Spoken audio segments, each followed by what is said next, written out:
All right, it's 7:01. I'm going to call the regular meeting of the Board of Selectmen to order. Our first item of business is the Pledge of Allegiance. Heather, would you please? The flag of the United States of America, and to the republic for which it stands, one nation, under God, indivisible, with liberty and justice for all. All right, all members of the Board of Selectmen are here and present. We have a couple of meeting minutes to approve. So I would ask for a motion to approve the February 19th budget workshop meeting minutes. May I have a motion? I'll make a motion to approve the February 19th budget workshop meeting minutes. Okay. Motion has been made by Heather, seconded by Rick. Are there any corrections? Hearing none, all in favor, please say aye. Aye. Aye. Opposed? Minutes are adopted. From the regular Board of Selectmen meeting on February 19th. I'll make a motion to approve the February 19th regular Board of Selectmen meeting minutes. Is there a second? Second. Motion made by Heather, seconded by Bob. Any corrections? Hearing none, all in favor? Aye. Aye. Opposed? From the February 25th budget workshop. Make a motion to approve the February 25th budget workshop meeting minutes. Is there a second? Second. Motion made by Heather, seconded by Bob. Are there any corrections? Hearing none, all in favor? Aye. Opposed? So carried. Okay, public participation. This is one of two opportunities for members of the public to address the board. That's all. I'll first ask if there's anybody in the room who would like to address the Board of Selectmen and then provide anybody online the same opportunity. Is there anybody here who would like to address the board? Asking a second time? Asking a third time? Is there anybody online who would like to address the board? If so, please unmute yourself, state your name and your address, and state your business. Hi, this is Craig Phillips and Stephanie Phillips from 305 East Road in Rodbrook. Just wanted to state that we're extremely disappointed with the Siting Council's vote earlier today on the GPS expansion. We're requesting that the town move forward with an injunction and an appeal of the decision. Thank you, Mr. Phillips. Thanks. Not typical protocol to go back and forth, but I will take the liberty and explain kind of what's going to happen next there. I have spoken with the attorney representing the town in the matter, and he's asked for a couple of days to kind of review the findings of fact and the order. And then he'll be meeting with the Board of Selectmen in executive session because of legal strategy sometime next week to go over what our options are, what we can legally do from a judiciary standpoint, what we can do from an administrative standpoint. So please know that we share your frustrations to a significant degree. And we need to look at what all of the recourse and remedies are that are available to us and have that private conversation with counsel before we're going to be able to announce what the next thing is. But we hear you and we share your frustrations. All right, thank you. Incidentally, I went to Sacred Heart as well. You have excellent choice. My daughter. Daughter went there. Is there other public comments? Yeah, I have a comment. Chris Dahl, 102 Reservoir Ave. I second Craig and Stephanie's comments. And I just want to tell the Board of Selectmen that we had a ton of participation from the public. We had over 100 letters sent to the Siting Council. We had 50 more letters sent in opposition when there was the motion to reopen. We also had over 2,200 signatures on the petition. We had 6 interveners and people who took intervener and party status. All of us fully participated in the, I think, four hearings, which involved cross-examination of the developer, which we had submitted 257 interrogatory questions to them. And we fully believe that the Setting Council did not look at this as cumulative impact to our town. I know there's residents in the area very disappointed. I've also heard people really wanting just to move out of town. So I do think this is a really serious concern for our town. I know, Jason, I appreciate everything that you've done and working hard at really representing the town in this and trying to get out whatever we can word for media and to also our representatives within the legislature. I don't feel the governor is hearing us. I don't feel the Department of Ag is hearing us because they did not submit any comment in regards to this expansion. And I think we just have to continue to push forward because Stephanie and Craig live in an area, Jesse Lane, and that's proposed for salt box solar. And their development could be basically solar on three sides and then the town line on the opposite side. So they're basically would be cut off from our community. And I don't know what it's going to take to the state to hear us, but we're going to keep pushing. And I really just hope that the Board of Selectmen hears us and we make the right decision moving forward. Thank you. Thank you, Ms. Dahl. Is there other public comments? Hearing none, there will be another opportunity later in the meeting. We have a resignation that's included in your packet. Joanne Drapo has submitted her resignation effective March 1st. May I have a motion? Make a motion to accept with regret Joanne Drapo's resignation from the American Heritage River Commission. She was a longtime member there. She's been on it a number of times.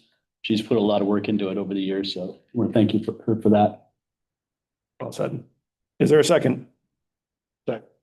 Any further discussion? All in favor? Aye. Opposed? We have two reappointments. Mary Wise as a regular member of the Housing Authority for a term expiring on February 1st, 2031. May I have a motion? So moved. Is there a second? Second. Motion made by Rick and seconded by Alan. Any discussion? Hearing none, all in favor, please say aye. Aye. Opposed? And the reappointment of Valerie Romano as a member of the North Central District Health Department Committee for a term to expire on March 5th, 2029. May I have a motion, please? So moved. Second. Motion has been made and seconded. Any discussion? Hearing none, all in favor, please say aye. Aye. Opposed? Okay. Now, returning to budget. It's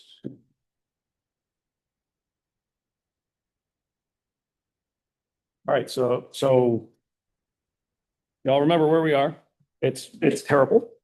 Any changes?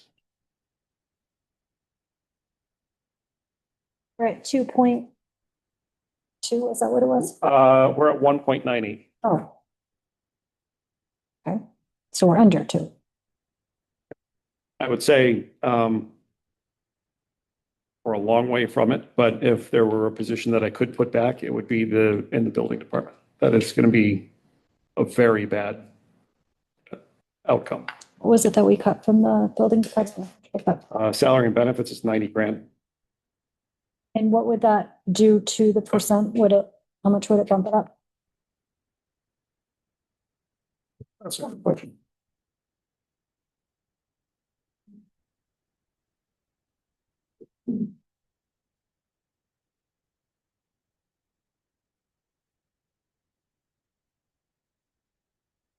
It would go to 2.46.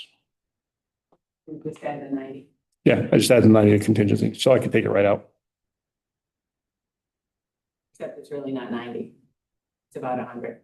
Oh, really? I thought, 75, 96 is two medical, so it's not 78. And then budget full family, but we only budget 85% of the full family. just 38.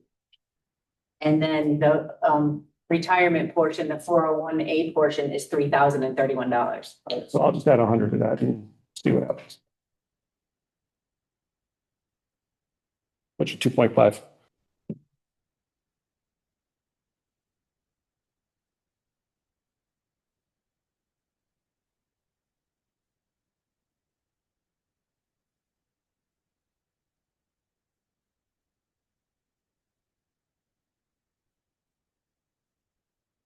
If there are no changes, then I would ask for a motion to forward that budget recommendation to the Board of Finance.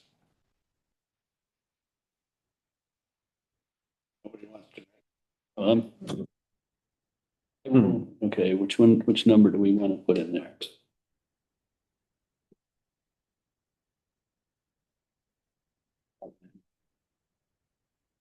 Jason, are there any other like planning line items that we can kind of review for any of the other departments that maybe have something in there that has a little wiggle room? There are small things like we are not 100% sure on what our lap premium renewal is going to be, but we also aren't 100% sure what our renewal is going to be. It's things like that at this point where it becomes a Yeah. guess. We went through everything pretty thoroughly. Yeah. 4 or 5 times. Since last Friday. Well, we need that 100 in there. If I could put one thing back, It would be that. that is really a mission critical thing. But again, using a utilitarian approach to things, it doesn't hurt a staff person Mhm. because it's going to be vacant. Right. It will absolutely hurt the workflow in that department, which drives economic development, which actually revives the grant list. Is there anything on the revenue side that we could be coming in? Anything that, any grants or something that we could put something towards a grant that, you know, I'm just thinking like So when I was at Board of Ed, like how that work. I don't know. we don't have that type of grant structure, Yeah. but I'll tell you there's no good ideas here either, but here's a couple of the bad ideas. We could, and revenue is not our purview. So we have a month or so to work this through a bit more. But we could reasonably forecast what we think will be on the grand list in October for new growth. Mhm. Aldi's being one, Mhm. Penske being another, Mhm. and try and figure out a very conservative guess as to what that value and revenue might look like. That's a pretty bad idea. Right. Because if we're wrong forever.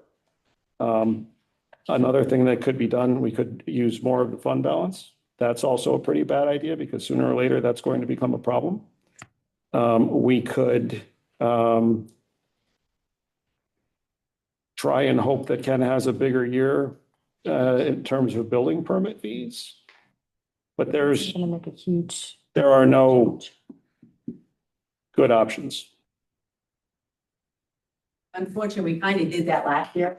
We went through the prior year taxes, the interest and liens, the interest income, and raised all of them last year. Yeah. Because they had been historically too low, but those are gonna make it. So there was some debate last year whether those numbers were accurate or not. And the good news is we're gonna make those numbers this year, but there's really not any room to Right. stretch them farther. Okay. There was talk last year, and I want to bring this up because I want to point out that it's not an option. But there was talk last year about reducing debt and reducing CIP. Why that is a problem? There are 3 things that affect this. It's debt, CIP, and special education. There's a state law that has a municipal spending cap. And offsetting your spending cap increase, which is either 2.5% or the rate of inflation. Offsetting that are those 3 funding sources. For every dollar you reduce beyond your baseline in special ed, debt, and capital, the state reduces your pilot award. Right. Pilot, right? Or is it Pequot? Pilot. Aim? It's supposed to be municipal revenue sharing, but last year they piled into it, and that's $548,000 for us. So every dollar we cut out of debt or capital just moves the problem another dollar down the road. It does nothing to make anything better. Okay, That's why I flatted it, because we can get away with that. right. But it didn't go any lower and you run into spending cap problems. Okay. That law, just as an aside, was suspended for about 6 years during the pandemic, and last year they brought it back. Still here. About that.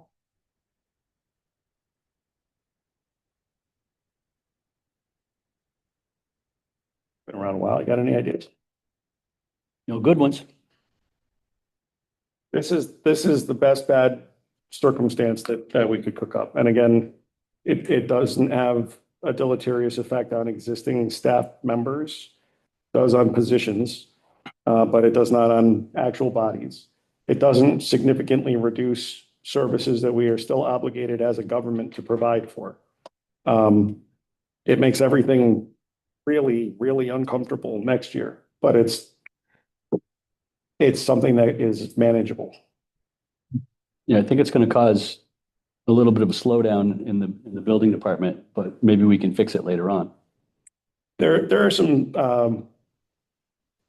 HR ways that I can massage that a little bit. But there's a wicked process to go through there. So I'm going to work on those. There's no other unfilled positions, right? All the other positions that are in this are filled with, There is a vacant police officer. right, I know we had talked There's about one that. more of those left, And there's a part-time driver, and there's a part-time driver in the senior center. but we do have applicants for it for the first time in over a year. Okay. I think you guys have done what you can.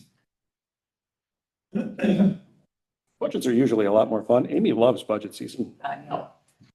Never. Jay used to love budget. Yeah, this one really turned the tide on me. What's our final number? Do you want the number or do you want, 16 or 17. 17,962. Up, up, That one? up. 19. General fund. That one. 19,223,024. And I'm hoping our friends on the Board of Finance will see that there is nothing left. We gave it the office, What's our increase? 1.98, No, but the dollars. 373, 651. I thought we threw back in the 100. No, you didn't make a motion to do that. If you want to do that, I'll do that. But that would change that number to 2.5. Right. I thought that we, Well, if we need to do that, we're gonna do it in 3 places. Yeah, we're going to have to portion it, the salary, the fringe and the pension. do we need to make a motion for that? Because we didn't make a motion for any of the other stuff, right? Well, You just put- we haven't made a motion on anything yet. Right, exactly. So if you wanted to, if this is moving forward, then I need a motion to move it forward. If there are other changes to make, typically we, do a motion to vote, but we're kind of suspending that. So I mean, I'll do it by consensus if you want, then we'll have a budget number, but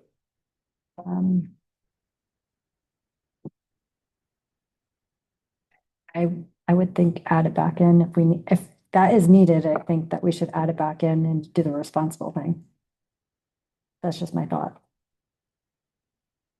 You talked about some HR possibilities to fill the need or the part of it. I have a couple of ideas, yeah.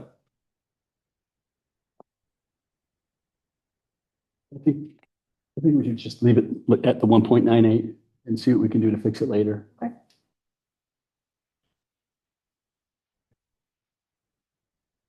Once it's out, I can't get it back in. This is my concern. I think that Board of Finance is gonna look at it and they're gonna need to make something. And I think not that you want to put something in so somebody can take it out. I think that if we're gonna want it, we should put it in. And then if they don't think it's necessary, give them the ability to take it out. That's just my thought. I guess that gives us some time to find another solution. I'm good with that. Agreed.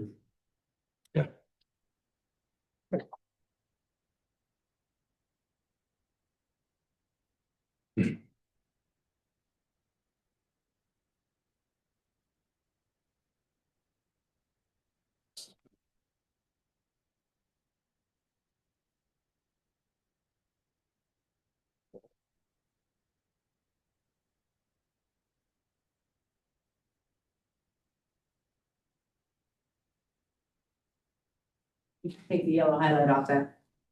Because that didn't change now.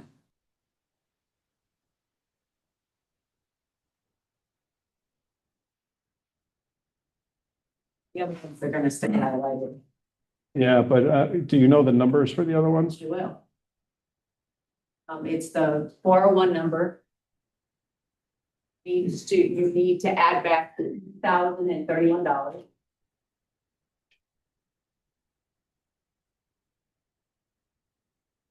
And then the health insurance, you need to add back 37,953. And that is 85% of family plans. Now, depending on if that position gets refilled or by whom, it may be by somebody who's single, somebody who's an employee plus one. So that's a highball number in the health insurance. That's how we do all our vacancies. Right. As just a practice, because you never know who's coming. And we always have the ones that switch that you don't think are switching. What's our new number? 0.52, 19, 324, 633, 19. 324. Yeah. 633, 2 point, 52. what's the dollars? The new dollars, 400. 475, 260. 2,000. You add the three pieces together.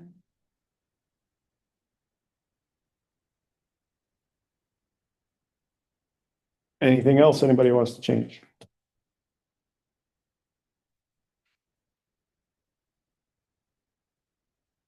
No. May I have a motion?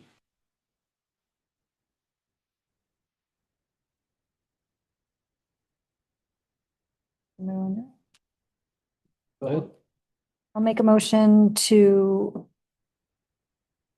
bring 19,324,633 to the Board of Finance for the Board of Selectmen budget.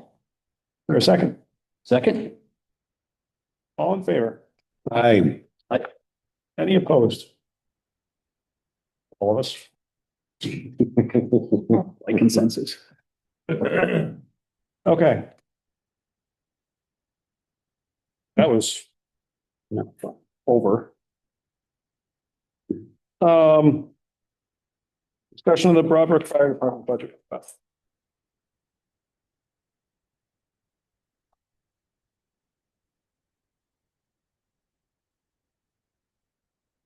Amy, do we have a revenue sheet for them? Do you, I do, but I did. I think I brought it. Guidance is 0.6. All right, so, yeah, I've got it right here. So their budget as is would their mill rate would go up 41% as it currently stands. From 6 to 1, to 2. 2.25. Any changes that anybody would like to make?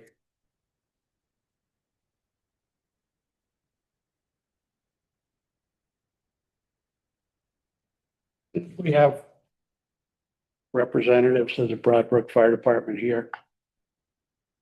In light of the,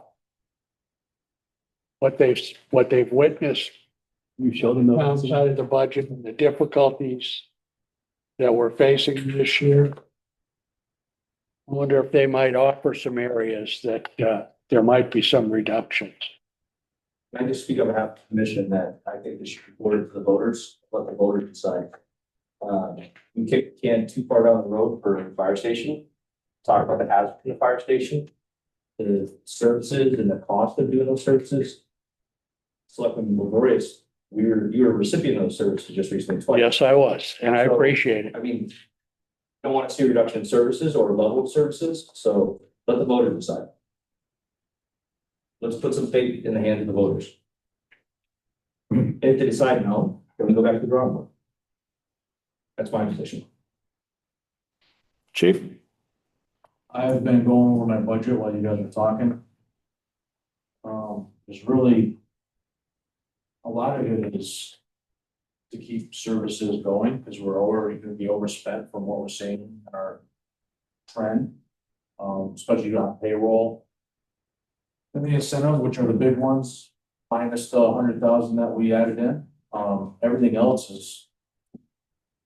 You know, on county dispatch fees, that's what it is, $60, $100 increase. It's. We cut $4,000 from uniforms. What I'm trying to do there is, the budget was already 5,500, and that's for our volunteers. We get a new volunteer that comes in. We have to get them a whole idiot. The extra $4,000 was to try and get my part-time staff more on a professional level, provide them with, you know, like probably should be, much like the police department. You know, when you have a new member or a new part-time staff, you should be outfitting them. What line was that, chief? And for what? The uniforms? The uniform line is in our supplies and equipment. It went from 5,500, added $4,000 to 9,500.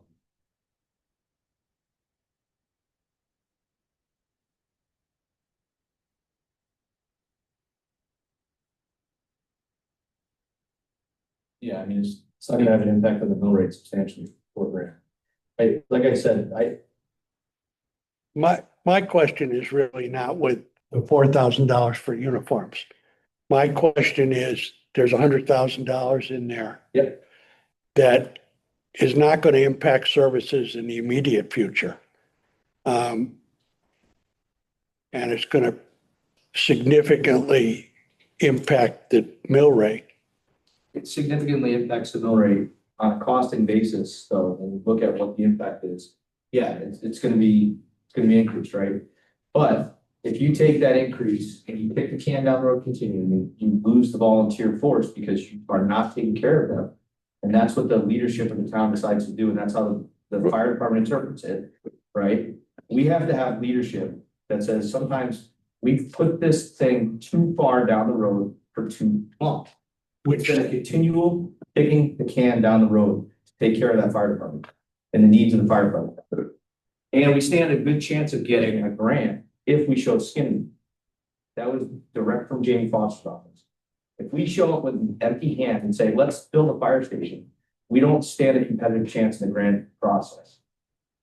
So, I mean, we can kick it to next year again, keep doing this over and over again, because that's what it seems like we want to do.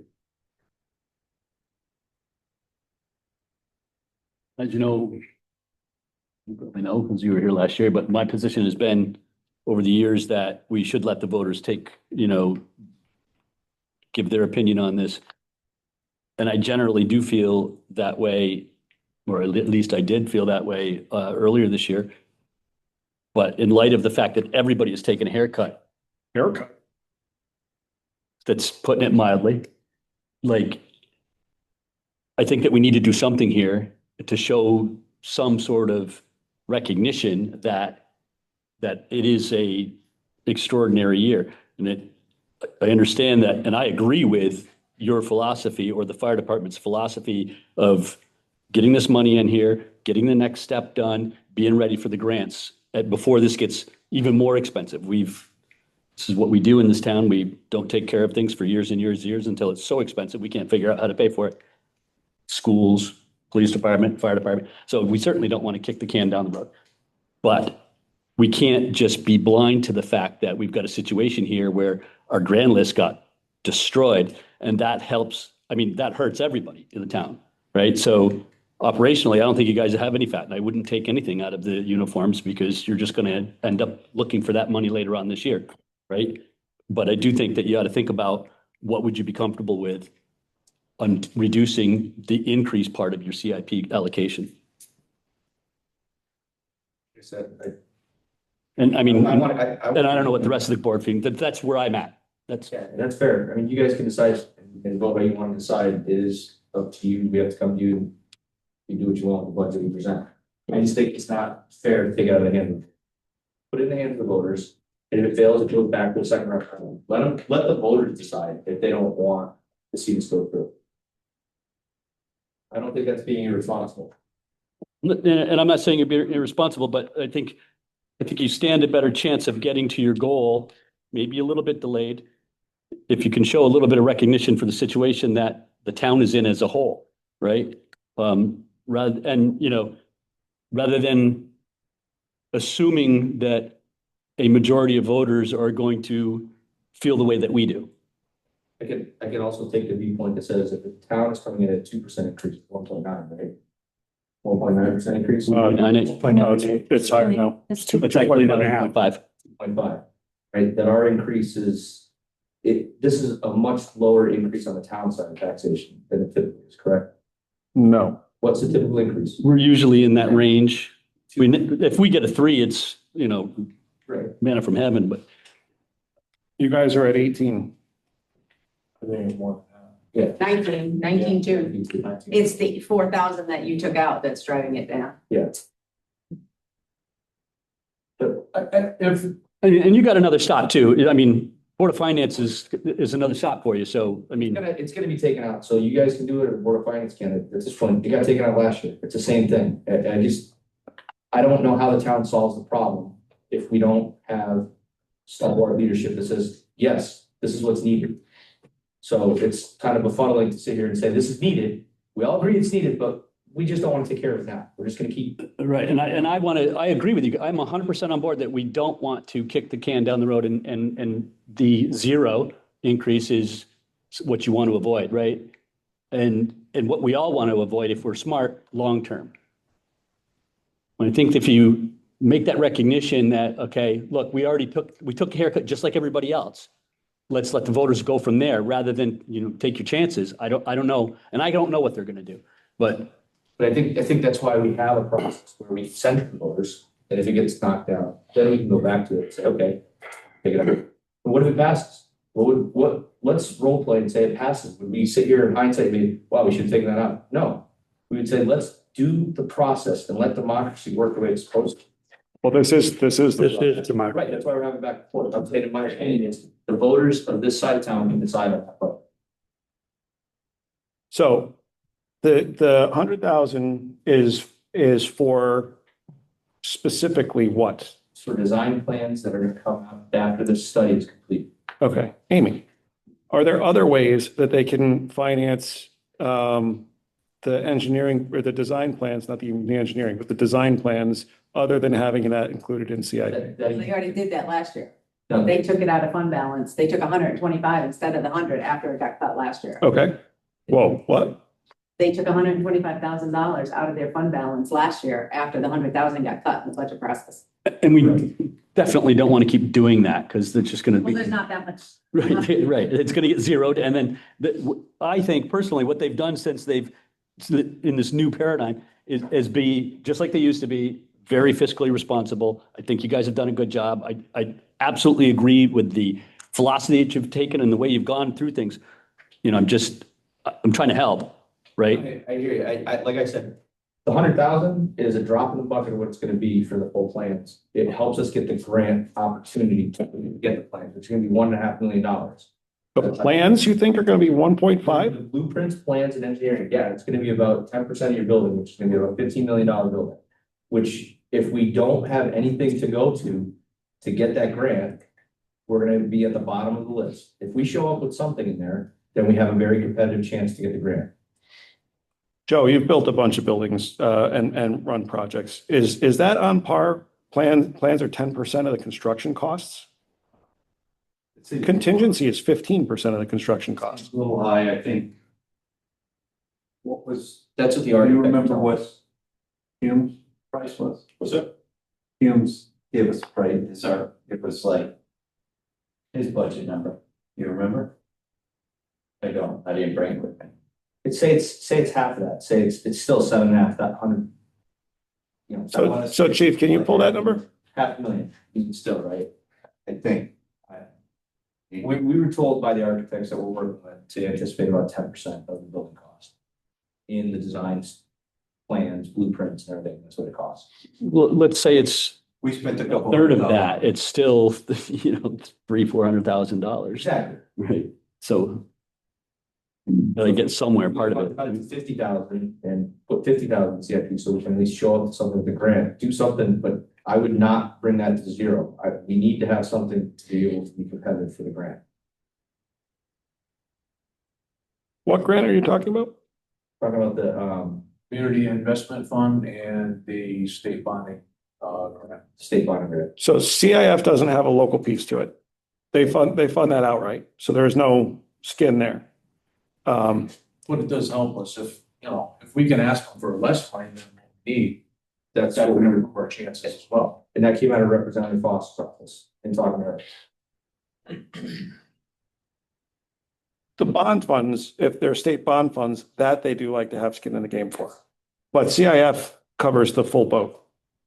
And we've got, what round for CIF are you planning to apply for?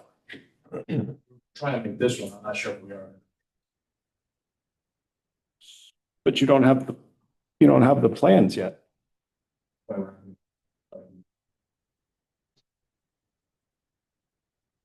So round 9, so your only shot then is in November, because it expires after round 10, and it's where 9 and 10 are this year. Yes.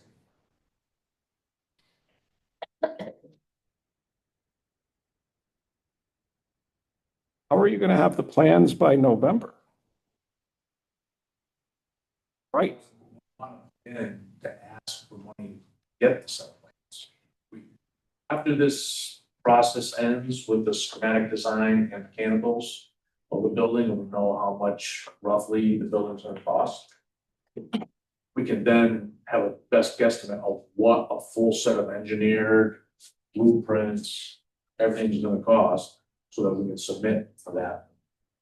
That should be. CIF, That should be close to, we should be able to have an idea and anticipate that by the time. they're talking June, Right. we should be done Okay. with this process. We've already had 2 meetings. It will fairly quick, so. Again, if we only had a one and done vote, I would be all in and say, yeah, we're gonna. But right now, we have a process where it can go to referendum, let the voters decide, and if they decide in favor of it, okay. If they decide no, then we can make a change. We haven't let the voters make the decision on this. And every time we want to change it, let the voters decide. Yeah, I mean, and the Board of Selectmen has let that go. And I absolutely agree that it should be the voters. But I guess what I would say is, you know, you've convinced me, you know, we don't need to cut it here, but I would suggest very strongly that when it gets to the Board of Finance, you have your actual plan to present, so it makes sense to people. Otherwise, it will get cut. Yeah. So But that's just me. I haven't heard from anybody else. Except I don't know what anybody else has to say. Bob, was that a you want the floor throat clearing or just a throat clearing? No, it's just throat clearing, but I agree with Alan's sentiments and I agree with letting the voters have a stab at it. On CIP, that was one of the things that used to aggravate me is people don't ever see what the requests really are. So the people have no idea what the real needs are of the town. And they get a narrowed down budget and that's what they're fed and that's all they know. I think it'd be worthwhile to take the chance on it. I'd like to acknowledge that the board has been very supportive since this process. The Board of Selectmen, and last year was the first time in this process, 6 maybe, that it was the first time that the Board of Finance actually made a cut without letting it go toward the people per se. Which was a little disheartening, but I understand that they have a job to do, and that's the process that we have to go through, but I kind of feel that we have an opportunity to move forward if the voters do support it, by sending it through as is. I like it for myself. Are we crazy? I don't think we are. I think we're responsible. It's a 41% increase in the mill rate. I think you should, and that's the other thing I was gonna say, you know, find out the average assessed value and put those numbers out there and see what you feel about it. We have that, we had a. What are you using for house value, home values? Because there wasn't, so it's, we went from not having a mill rate to having mill rates, to now doing this. To becoming a fully vested department. Vested in what we have to do. As an entity.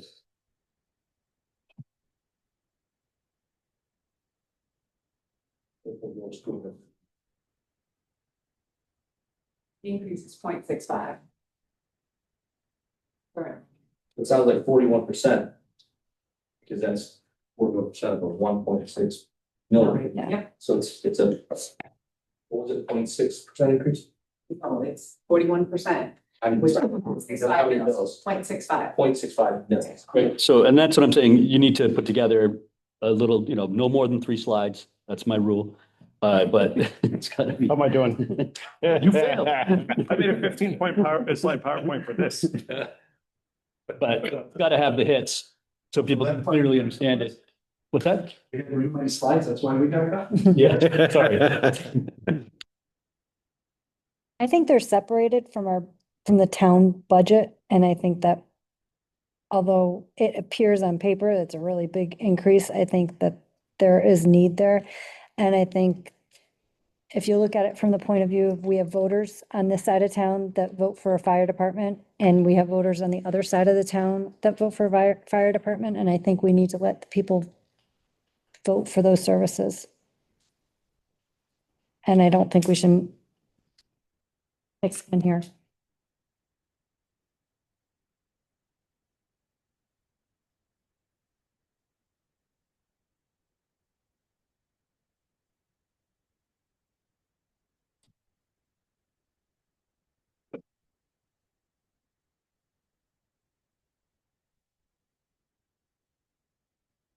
Yeah, a lot of you guys are just pondering.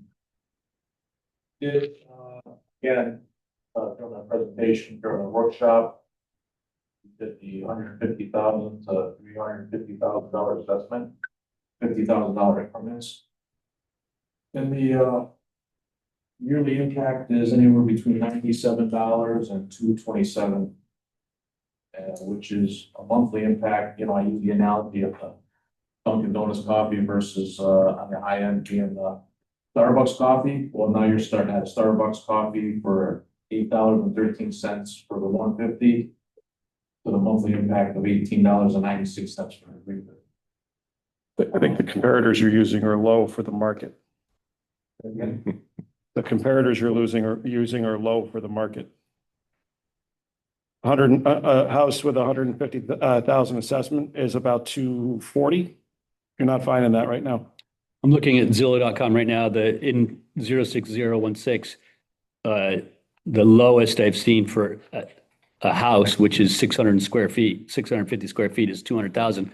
But I mean, really most of the things are close to 4, a lot of 5 and 6s. Look at our trends, what's the median average assessment? What's the median I don't assessment? have that.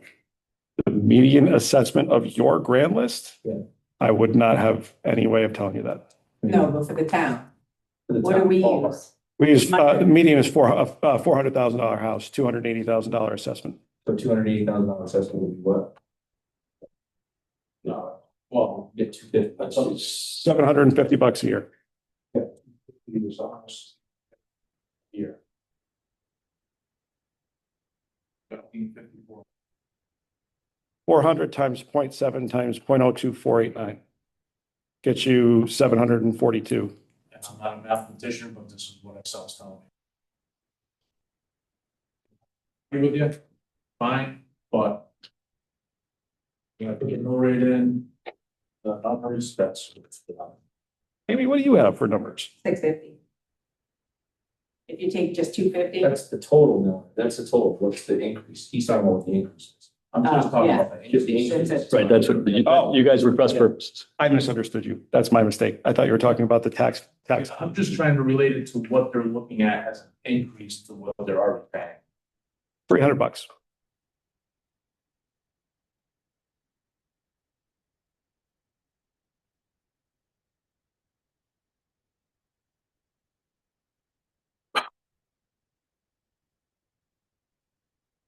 Well, the consensus seems to be to forward the budget as presented. Is there a motion? You need to take out the $4,000. Oh, yes, thank you. Just get it off paper here. This is right?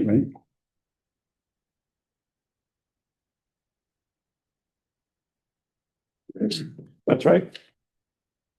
Yes.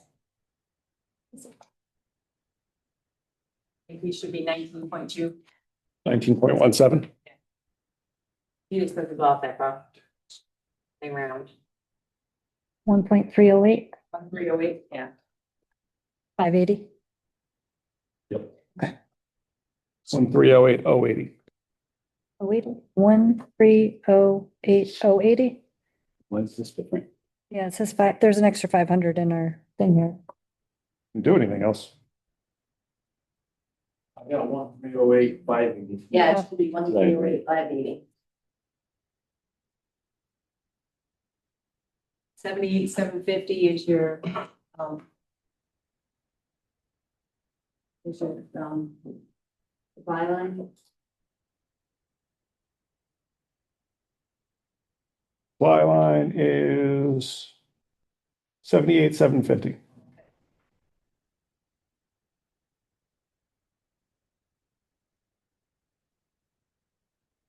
What do you, what's for revenue? Do you have 55720?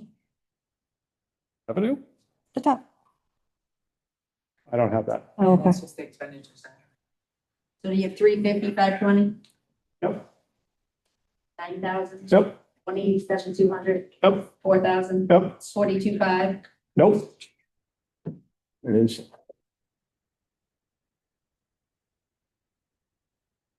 Oh, that's not I revenue. didn't change that. Why did that happen? That's expenses. I don't know. That gets you to 1921. Yep, and then the total is 1308,580. Yep.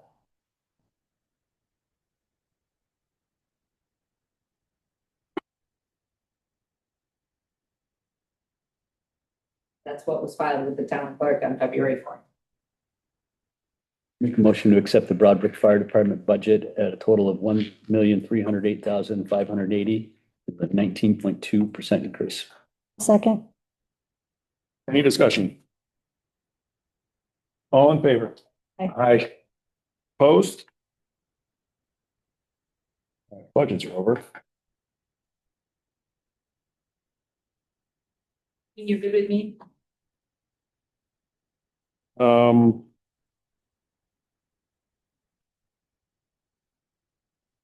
Yeah. Only other thing would be well, yes, I've got them. I'm good.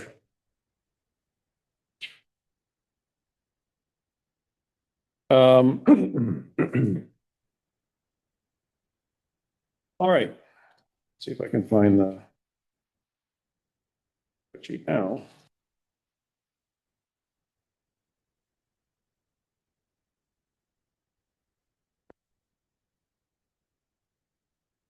No, I can't find it.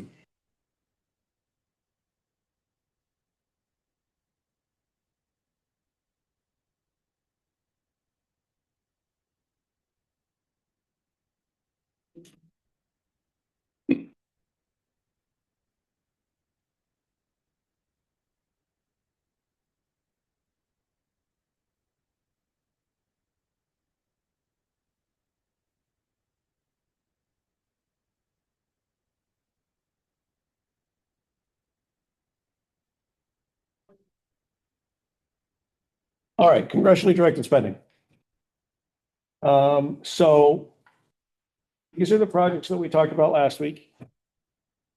In terms of putting in for it. So for those who weren't here or aren't familiar, congressionally directed spending is the modern inclination or iteration of congressional earmarks. They are directions from members of Congress for how federal funds are supposed to be spent on projects locally. The town has received three of the four, three of five congressionally directed spending requests that we put in. The community center was one. The School Hill, Park Hill water line was another, and a drainage and paving project for The Connecticut Trolley Museum was the third. We have in the past put in for the emergency radio system that was not funded. And we also put in for there's one other one that didn't get funded. It's escaping me right now. The window is open. There are two portals. There's the House portal and there's the Senate portal. The House portal is very, very narrow. The turnaround time for this, I got an email yesterday. And the turnaround time for submission to Congressman Larson's office is end of business on the 11th, which is 6 days from now. That's how narrow this window of time is, 6 days. The Senate side is later in March, but have not given me a drop dead period yet. There are two webinars that are set up for next week and the week after. So do we want to move forward with anything? Do you like anything on this list? Does anybody have any different ideas that we ought to consider? I think we should, I mean, I think the need for the police station is something we talked about. So if we can utilize this for that, it would help mitigate stuff for the town itself. What I would do there, as is shown there, is I would try and bundle it as a historic preservation package. Because we also have the old Warehouse Point School that we will need to spend a significant amount of money on soon. I think it also is a more attractive application if it's got a historic component than if it's just public safety, and that potentially kicks us into a better bucket. Okay. And I think the separate one of the renovation of the Warehouse Point School, we should also do, because that gives us 2 bites at that same apple. Sure. They're gonna flag that. And I'm gonna get emails about that and they're gonna say like, is this the same thing? And I'm gonna say, yes. Well, I mean, I guess my assumption was that, you know, there's a bunch of different buckets that these come out of, right? And the police station one is a public safety. Potentially, I don't know if you put, you know, if that's a dual one, but the other one is, well, you got it as public works, but it's really a historical. I don't know, like, and that's the other question is which of these is more competitive, you know, which ones, you know, where we, you know, might have less competition. So, right, the public safety ones have, you know, every county in the country can compete in those. Where we were able to excel with the community center is we qualified for community facilities grant under USDA. And that has a population threshold that at the time we were under. The threshold at that point was a population of 20,000 people. After that, in a subsequent round, they dropped that down to 10,000 people, which we would not qualify for. I don't know what that number is now, so I don't know if community facilities is available. And I should note the right-hand column was just trying to indicate which department would be the primary applicant. So, you know, I have Public Works with the renovation of the Warehouse Point School. That's because actually with any facilities building, facilities project, Joe and Public Works are going to run. But that was the home that made the most sense. From our standpoint, but Yeah. you know, This is just a thought document. right. But like in this guidance paper that you gave us, you know, there's a bunch of different places where you would apply to, right? And I don't know, I don't really see one here for historical stuff, but I'm sure there is something somewhere. So I guess that was my point, is like, you know, that's kind of part of our choices based on the fact that with the community center, we're able to get in there on one that was less competitive, right? Yes. And I think at the time we discounted doing other stuff because we were gonna have very little chance of getting it. No, we put all 4 in. Did we? Yeah, we put 4 in, we got 3 of them. I guess I got that wrong. So anyway, I'm just wondering if that's part of what we should think about here. But I do like the idea either way, if we can get that in 2 different buckets, then that's a huge problem over there. And I don't know if people are really aware of it. It's either, you know, it's getting to the point is either tear it down or fix it, one or the other. And, you know, both cost money. there any avenues for, I know Bradbrook was just talking about their drawings. Is there any avenue for that so that we can start helping alleviate some of the budget concerns we were just Drawings talking about? about. The engineering and the drawings and specs and stuff for that. No, I followed that, but what are you talking about here? Is there anything on there that could help with that? No. No. Do you know what I'm getting at? Like, Yeah, if we, yeah, I hear it. My recollection, and I can't swear to this, but my recollection is that planning funds are not covered by this. It's doing funds, but I can't swear to that. Okay. I've had other things to work. Huh? And we're reimbursed. Oh, right. Yeah, so the plants were out of pocket for us. That Okay. was our contribution. Well, contribution. The two projects that I like most on the list are the police station renovation as a historical project as well. When people review these kind of things, they do look at whether it covers multiple buttons. Yep. And I think that would. The other one is we were successful with the community center grant. And the arguments are still strong, assuming we can qualify population-wise. We can make the same arguments now that we made then and were successful.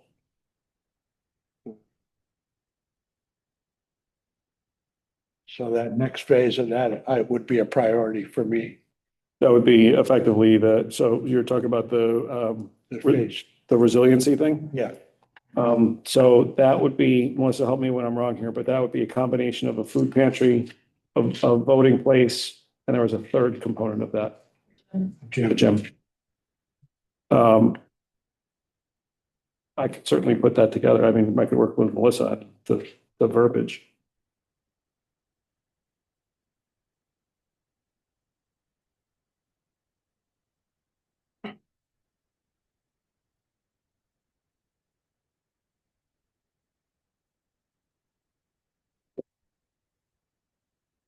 Many of them can we put in? So there is no limit to how many you can submit. On the House side, every member of Congress gets 15. So the first congressional district has 27 towns in it. So I would be optimistic that we might be able to get one sponsored by the House. And then on the Senate side, there is no limit for how many members of the Senate can submit. I don't really know how they limit themselves. But I can tell you that Murphy and Blumenthal take combined applications. So an application that goes to one goes to both, and they jointly decide whether to sponsor a Senate appropriation or not. That makes sense. So there's not three buckets, there's two. It's really House and Senate versus membership. A lot of it is how much time do we have to actually put together useful applications? So if we throw 8 of them at you guys, you're not going to be able to get that. That is very true. I'll tell you, I personally wrote the application for the community center, and that took me about 2 hours. Oh, it's not bad. It's not bad. It's a doable application. If you start getting into some of the technicalities of things, like if I had to explain, a drainage system, then it ain't gonna happen. But Chief Carl. Hey, can I just interject? Sure. Okay, so just about the police department renovation. I've never been accused of using verbal judo for manipulation, but just if I could speak. Look, we call those Jedi mind tricks, Chief. Yeah, so speaking with Joe and going through this process, I want to also remind people that, yes, we are renovating the police department, but the majority of the square foot to the right of that building is renovating for a community. And that room, that's going to be an IT room. It's going to be another meeting room, another room that can be broken down for programming that the police department does. Voting, the registrars. We could move EM to the other side of the building, which Joe and I have already been talking about. So you're talking about an EM community, when I mean EM, emergency management, community registrars, and police department renovation. It's a bigger picture than just saying, I think if you attack it from public safety, historically, those projects, they look at public safety and that's why the radio failed. They don't look at them as the same. So if you're considering that, I think you're looking at four different things. Community, yeah. Oh, in that application, you mean, yes, four components of that. I follow. It's not just, oh, we're gonna renovate a police department. People hear that and I just think, they say, well, it's not there. So, Well, correct me if I'm wrong, anybody, but from what I hear, there's general consensus that that would be one of the projects that we put forward. So you and I would have to be getting together like Monday to go over what that application language looks like. yeah, so we have an idea what the building and I mean, we've got a detailed cost estimator that came in. Joe and I and Ben are meeting with the architect on Wednesday. But it's really four components that I think you get four things for one shot. So that's all I wanted to say. And caveat is the EM would move into the old part of the ends. Giving us the renovation money for the old part. Like move the EM up there. And there's specifically an emergency operations center grant program. It lists a bunch of other requirements that aren't in the doc, but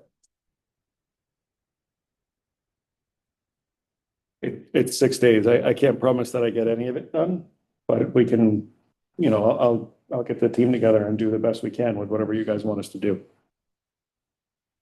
I would be comfortable moving forward with, to Matt's perspective, the overall project there. And then I would like to try with the resiliency hub, because the long-term problem there is that the food pantry is not going to last where it is. For a number of reasons. And so that probably over the span of time will devolve to community services to have to run that. So it makes some sense to move forward from that perspective. My 2 cents. So that one first, and then the police be the second one you were talking?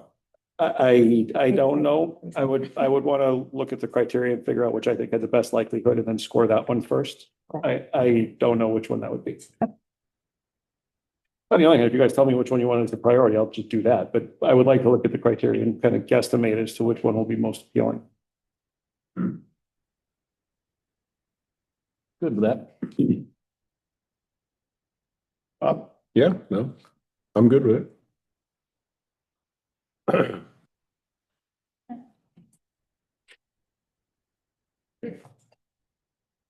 Worth and Move forward with it, and then if you need help or something, and the phone's busy. If I don't answer, just keep calling.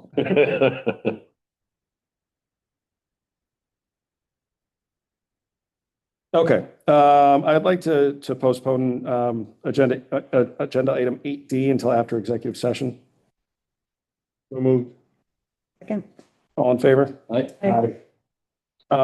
We have one more negotiation that's about to commence, and that's with the Department of Public Works Union. I need to ask one of the four of you if you would like to sit on the negotiation team for that. I'll tell you, this will be the third time I've negotiated that contract. That is a pretty easy lift. There's not a lot of time that's required for that. Has been the pattern. I don't know if that'll be the case this year, but it hasn't been difficult so far. Anybody want to do it? One of the meeting times? They're during the day. I can't, I'm sorry. I've done a lot of but as you know, this year I'm pretty flat out at work, so Yep, that's fine. I can't do anything for the next, like, if it were to start like in June, I might be able to do it, but I can't start anything new. Oh, it won't start before June. It won't start until the new fiscal year. Okay. If nobody else wants it, I'll do that one. Yeah, I know. I'm gonna be there. All right, all in favor of Alan? I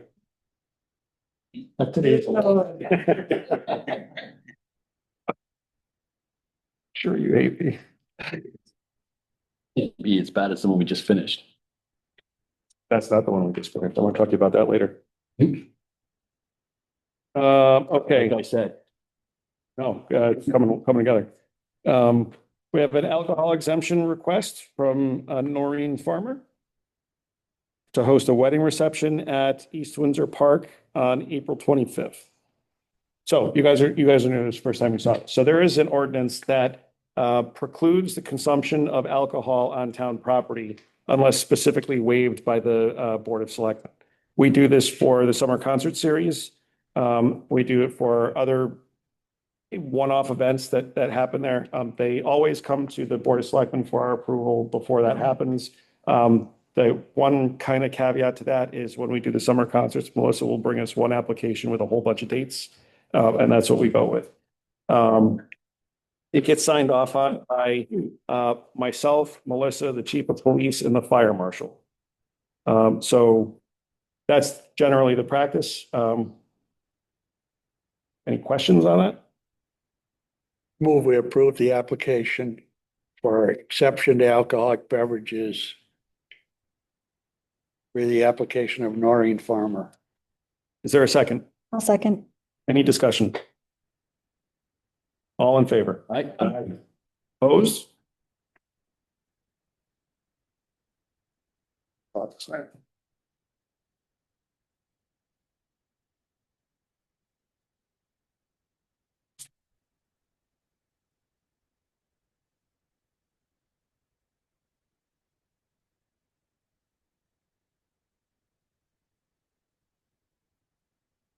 I'm going to ask that we table 8G. will move.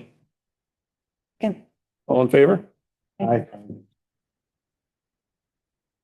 The last one.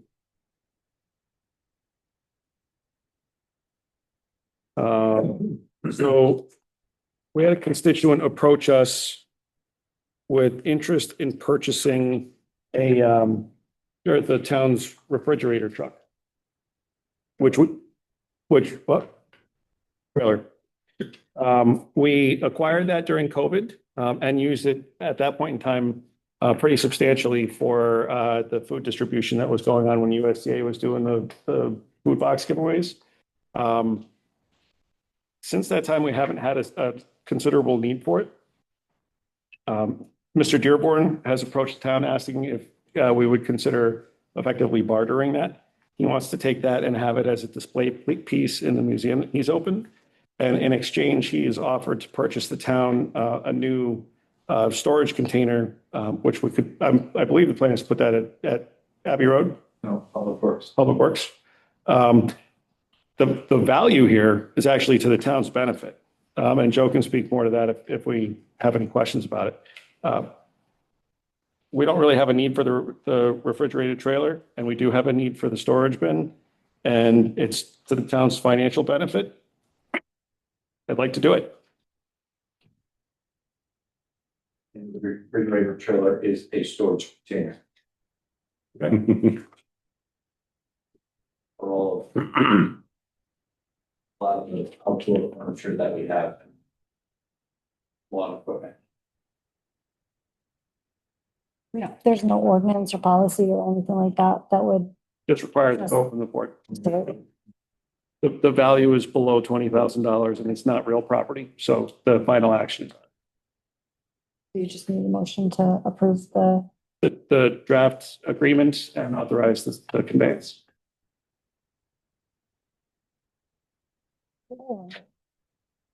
I move we authorize the draft agreement to exchange personal property and authorize the first selectman to execute the documents. Second. Motion's been made and seconded. Any discussion?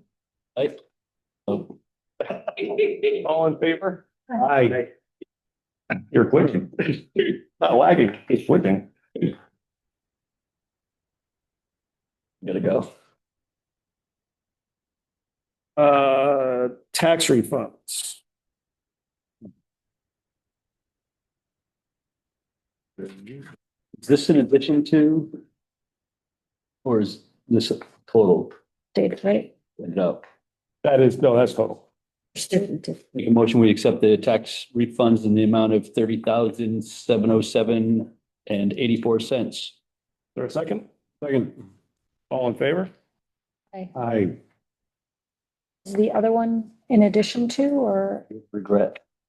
No, I don't think so. I think it's, names for, Melissa's giving me the look. Is it in addition to? the names don't be the same. $170 on what we put up. That's what I was thinking. So we did that one. We have another to do. Yep, that's my mistake. I thought they were on one sheet. I'll make a motion to approve the total refunds on the second sheet of $170.32. All in favor? Aye. Opposed? Thank you for catching that. Okay, now we're on to selectmen's reports.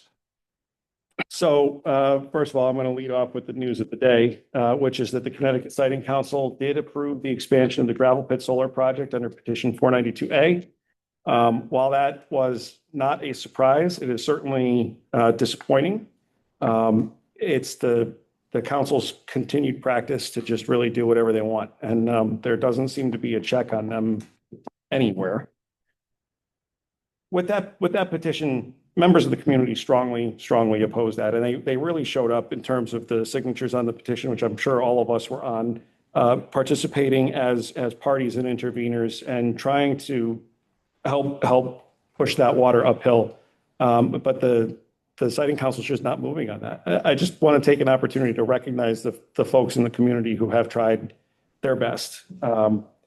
So the council has once again declined to make any meaningful consideration for things like the cumulative impact of those projects on the town of East Windsor. It's disheartening. It's really very disheartening. I share a lot of the, I'm going to say, resentment and frustrations that I'm sure other people in the community are feeling, and I'm very much looking forward to having a more in-depth conversation with you all as soon as we can. Actually, at the time that the Siting Council was voting on their finding of fact, I was testifying in front of the legislature's Energy and Technology Committee about renewable energy siting reform at the very same moment. And I actually kept in my testimony referencing the clock that this is going to happen in 18 minutes. It's going to happen in 12 minutes. It's going to happen in 6 minutes.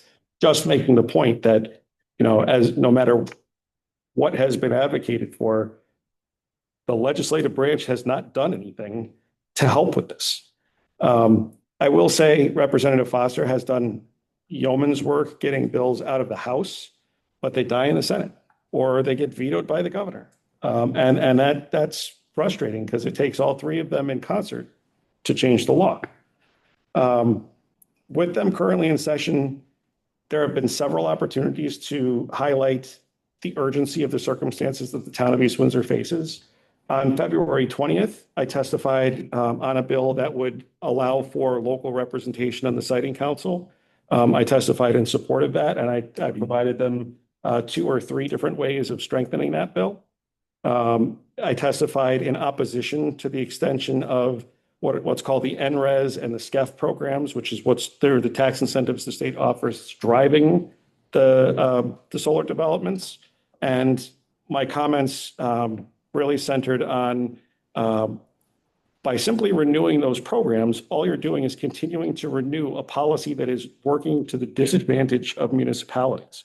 You're just carrying a problem forward with a reauthorization. My position was they should not be reauthorized until that problem of municipal representation and municipal taxation and farmland preservation and agrivoltaics, until all those problems have been solved, they should not be reauthorizing to continue the problem forward. The state has 2 policy goals, but one between the renewable energy target, one with farmland preservation, and they are so badly out of balance one way that I can't even see how you get back to balance. It's almost, and I almost said this to the committee today, but it is almost laughable that they pretend that they have a farmland preservation priority. It is almost laughable at this point. So that was today. I also took an opportunity at the beginning of the week to testify in front of the Transportation Committee on the microtransit program that has been supporting people in East Windsor and Enfield for the last 2 years, I think. That program is set to sunset. It has been a resounding success in terms of what a pilot program looks like. It has between 21 and 2,300 ride shares per month. 30,000 rides a year is what that is helping provide for access to places of employment, medical care, jobs, grocery stores, education. And when the government does a pilot program, typically they do it to justify continuing the program.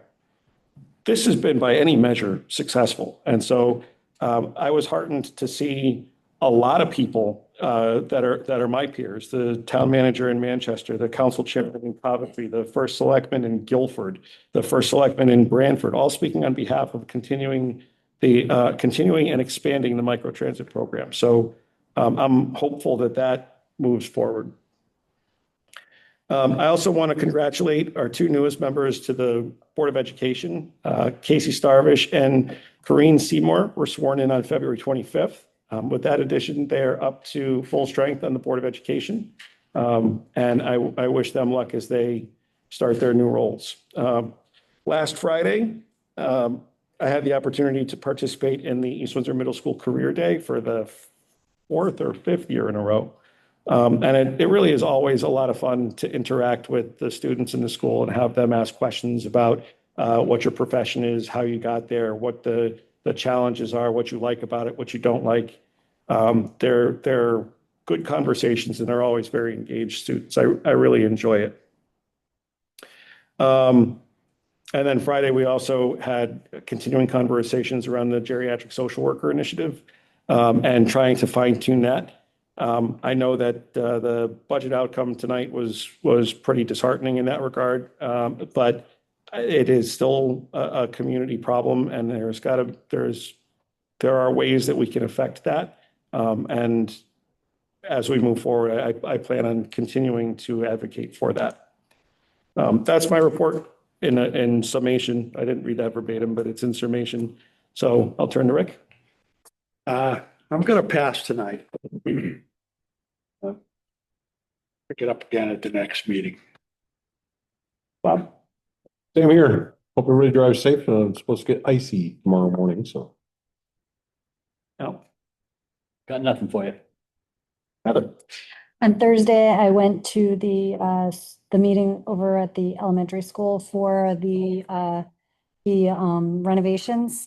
There weren't a lot of people that turned out, but it was an excellent presentation that they did. You were there, Jason, and Board of Ed was there, as was the ad hoc committee. And I suggest anybody in the audience or anybody who's listening, there's going to be other meetings coming up, and I think it would be good for people to start checking out their website, understanding what is being proposed. It's, it's something that we really need to put a lot of effort into. So, but no other meetings.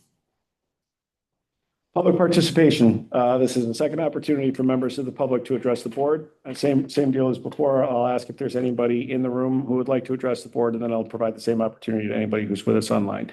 Yes, young man in the second row.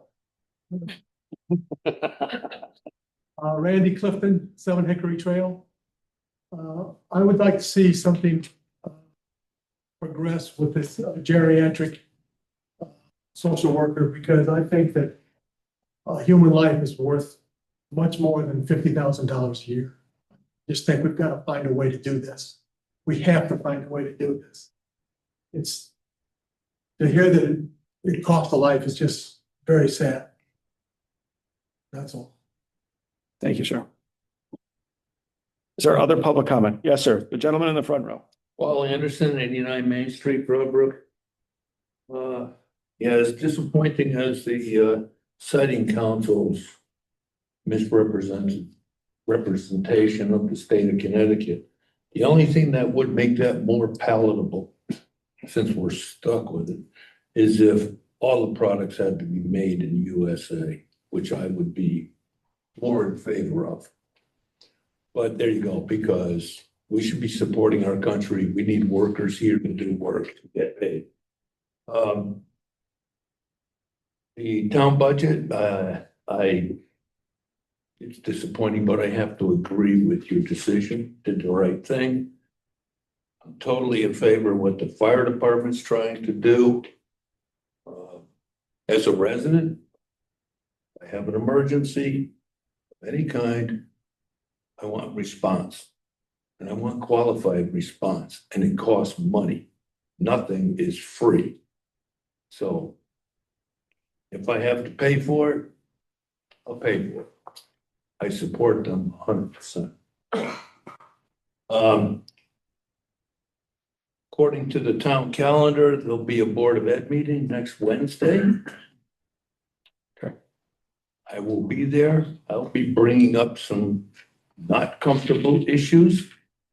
I would love to see everybody in town show up and voice their opinions as well. Just leave it at that. Thank you. Thank you, sir. There other public comment? Asking a second time in the room? Is there anybody online who would like to address the board? I'm Jason, it's Noreen Farmer, 247 South Water Street. Good evening, Maureen. I actually very disappointing about the solar situation, but again, not to be, didn't expect a different result, but I did want to acknowledge the work that Chris Dahl and her organization and Nicole Paradise have put into trying to stop this. And if the one thing I saw within the entire process was that people in East Windsor from all sides kind of came together for a concerted push to stop something we didn't want. And we don't see that a lot in our town.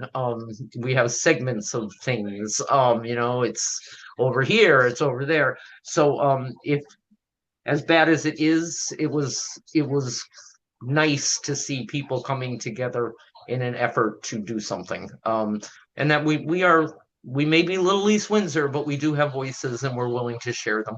And again, I just wanted to acknowledge the amount of work that they did and the amount of push they put to get people to send in those emails and letters. Thank you for that. Is there any other public comment? Hearing none, I'd ask for a motion to go to executive session to include members of the board, the chief of police, and the deputy chief. Second. Moved by Heather, seconded by Rick. All in favor? Aye. Opposed? We are in executive session at 8:24. All right, it's 9:46. We're out of executive session. I'll turn now to the call of the agenda and take up agenda item 8D. A discussion and a vote on the MOU between the town of East Windsor and the police union pertaining to pension appendix B1 and B2. Is there a motion? Make a motion that we authorize the first selectman to sign the appendix B1 and B2 provisions for participants employed by the police department. Is there a second? A second. Motion made by Alan, seconded by Heather. Is there any discussion? Hearing none, all in favor, please say aye. Aye. Opposed? So approved. With no further business come before the board, I'd ask for a motion to adjourn. So moved. Second. Motion made by Heather, seconded by Alan. All in favor of adjournment? Aye. Opposed? We're adjourned at 9:47.